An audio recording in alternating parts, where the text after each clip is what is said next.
आप दक्ष को माफ कीजिए और महाराज दक्ष का यज्ञ पूर्ण करवाइए।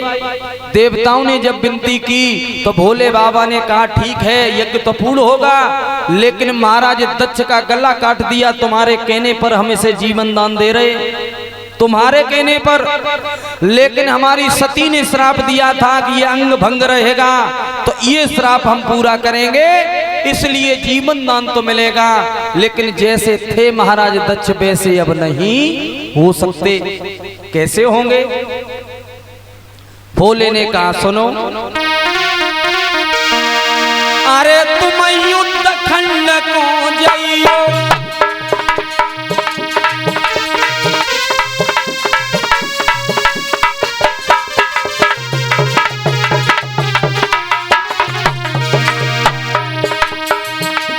अरे तुम युद्ध खंड को जाइयो, बकराए का ढूंढ के लाइयो।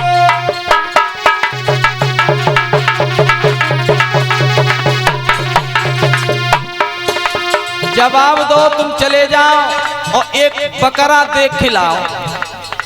बकरा, और बकरा को कलर कालो है वो चाहिए, बाएं पकड़ के लाओ।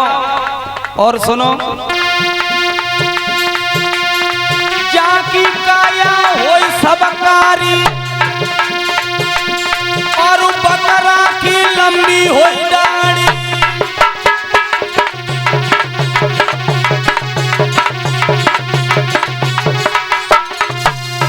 जवाब दिया तुम चले जाओ और बकरा को पकड़ के लाओ तो महाराज दक्ष को जीवन दान मिल सकता है।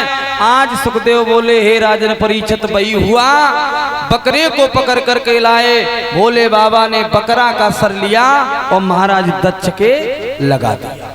महाराज दक्ष को जीवन दान मिल गया। खड़े हुए, खड़े होकर के भोले बाबा को प्रणाम किया। तब तक परीक्षित ने पूछ लिया, महाराज एक बात ये बताओ, सती ने श्राप ये दिया था कि इनका शरीर अंग भंग हो जाएगा, तो बकरे की जगह भोले बाबा किसी दूसरे का भी सर लगा सकते थे, बकरे का क्यों लगाया? इसलिए महाराज दक्ष को घमंड था, अहंकार था। और ध्यान देना, बकरी जब चिल्लाती है तो कैसा शब्द निकालती है? घमंड भरा शब्द कहती है, मैं कुछ हूं। तो आज भोले बाबा ने सोच समझ करके मैं को और मैं से मिला दिया, इसलिए बकरे का सर लगाया।